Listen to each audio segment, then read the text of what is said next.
general contractors. We're super glad to have you with us today. My name is Renee. My name is Greg. Welcome to the Quality Control Collective. Welcome. Today we will be talking to you about our Quality Control Masterclass. If you found this video and you found this page, you're kind of wondering, what is it all about? So this Masterclass is the opportunity for you, or more importantly, your team, to learn all the aspects to being a successful quality control manager at their own pace. So these are online training modules. The very first one, Quality Control One-on-One, is almost over 2 hours long. So these training programs are not just 1 or 2 minutes and it's done. These are very in-depth online training modules. They're videos that go through a PowerPoint presentation with slides, talking through all of these aspects. Most importantly, your team can do this at their pace. They can learn why they earn. They can be on the project working for you and bettering themselves along the way. So our training modules are going to include, like I said, Quality Control One-on-One. They're going to conclude submittal training program. So in there, we're going to teach them how to manage submittals, how to collect them, how to properly mark them, how to get them approved, how to return them back to the subs in order to cover you as far as releasing to procure. So we're going to go through all of that. We're also going to give you our submittal tracking log. This is the log that we use. We still use it. I'm a owner of a small general contracting company, and this is the log that we still use to track our submittals on all of our projects. You're going to be getting Concrete Testing 101 for QC managers. And in here, we're going to talk about all the tips and tricks for the concrete pour day, leading up to it, how to manage it, how to manage the testing that has to happen, how to track everything, and that's very valuable on every project. Every project's got mud.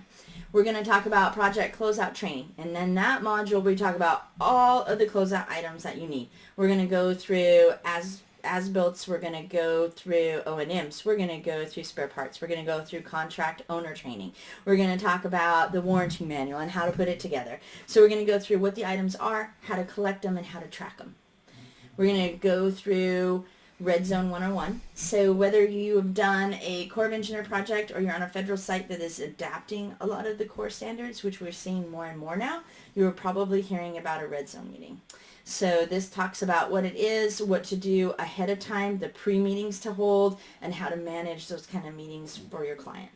And then we're going to go through commissioning one-on-one training, and this is near and dear to Greg's heart. Greg came from the commissioning side. He was a commissioning agent for many, many years and had his own commissioning firm before I yanked him to the dark side. So this is not, Greg likes to say our program is QC training made by QCs, and that is what it is, but it's even more than that, because this program is made also by a commissioning agent. So you and your team are going to get all the tips and tricks to how to manage commissioning. You want to talk about that? Yes. So commissioning is a very daunting process. If you don't know what commissioning is about, we tell you all about what commissioning is about in this. It starts as you're writing your contracts. You could start in engineering if you have a design build project. It takes you all the way over to throughout the construction of the project, all the way through to turnover and closeout. It is invaluable for you because it could potentially cost you tens of thousands of dollars if your QC manager doesn't know how to manage it. If your subcontractors don't know how to manage it through your QC, you're just going to be bleeding out money. And it's all about training your QCs to know what they need to do at the end of the project to turn over a successful project, but in the end to make you money, because that's why you're really doing this. Absolutely. And along with that training, you're going to get a copy of our commissioning flowchart that we still use on all of our projects. And that flowchart ties to your master schedule, so it's not a separate tool or a separate schedule. It's all tied together. And that flowchart really helps the QCs to manage the back quarter of the project. And that QCs make their money in the front and in the back. And that's when they're going to make the money for you. And then managing all of those inspections and tests and commissioning and red zone and the meetings, all of that Ticky-tacky is super important, and We're- that is where companies lose money. Oh, over and absolutely, over again. absolutely, and you'll hear our mantra through these trainings where we are teaching your QCs to be proactive and not reactive, and to get ahead of it, and to work with your superintendent and your other managers on the project, and in a symbiotic relationship. And then outside of the online modules, you're going to get some bonuses. There's more? And there's more. You're going to get the expert's guides to mastering submittals, the top 9 mistakes QCs make on port day and how to avoid them, the most important trait for a successful QC to have, the big secret to where profits are won and lost, the standard QC form list. So on this list, it's going to have all the forms that your QC should have set up and be running on every single project.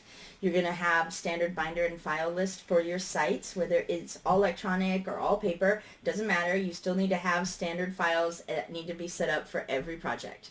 We've got the QCM responsibility list in here. That really helps you as an owner to help to manage your QC and know everything they should be doing. And it helps your QC manager to understand what their responsibilities are throughout the life of a project. You're going to get the mutual understanding kickoff meeting checklist so that your QCs can run those project kickoff meetings, mutual understanding meetings efficiently and handle all the important things that need to be laid out on the table before everything starts. You're going to have an article that I wrote about the importance of having customer filter. We really hope all of our QCs That's a big one. have customer filters, and as an owner or a general contractor, that's an important one for you. We're included an article I wrote about the challenger speech, and that's helping QCs to find their voice. And then we've also included the project responsibility matrix, and that's a matrix that shows the project from cradle to grave and all the responsibilities of your team and how the QC's responsibilities fit in there. So that really helps your team. It helps you as a manager see during each stage of the project, is everybody hitting on all cylinders? Is everybody doing everything they're supposed to do? So it's a really good management tool. And all of this is wrapped up in our Quality Control Masterclass. We're super excited that you found this page and that you've taken time to watch this video, because that means you're interested in investing in you, and investing in your company, and investing in your team. This is an investment that will pay you back thousands and thousands of time over. In today's industry, especially for our small general contractors, we can't afford to have a fleet of qualified QC managers just sitting at their desk playing Candy Crush Saga, waiting for the next federal project to hit our book. We have to have multiple hats on all of our staff. We have to cross-train our staff. That's how we retain them. So in order to do that, you really need a good training program to make sure everybody understands the quality control process and the responsibilities. I have a lot of general contractors come to me and say, we're super small. Can I even afford this? Can I afford a quality control department? And my response every single time is, you absolutely cannot afford not to have a strong quality control department. And more to that point, if you're a small GC that is hiring out through an agency, experienced quality control managers, and you don't know anything about quality control, this is a way for you to understand what they're supposed to be doing. And to manage them. Absolutely. You don't want a loose cannon out there. Yeah.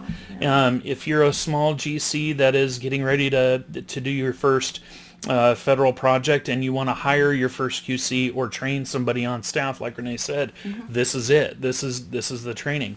If you're a GC that doesn't have the time or the in-house program to train your QCs that you bring on or cross-train, like Renee had said, this is it. This is everything. Right. This is something that they can do on their own pace, do out in the field with them. Yeah, don't pull them off a project. Yeah, use as a tool, as an encyclopedia, as a resource. We're just so excited about this because we didn't have this. No. When we first started, we didn't have it. And I'm sure that I know that we made a lot of mistakes that were very costly, and we talk about those mistakes so you don't have to make them again. Right.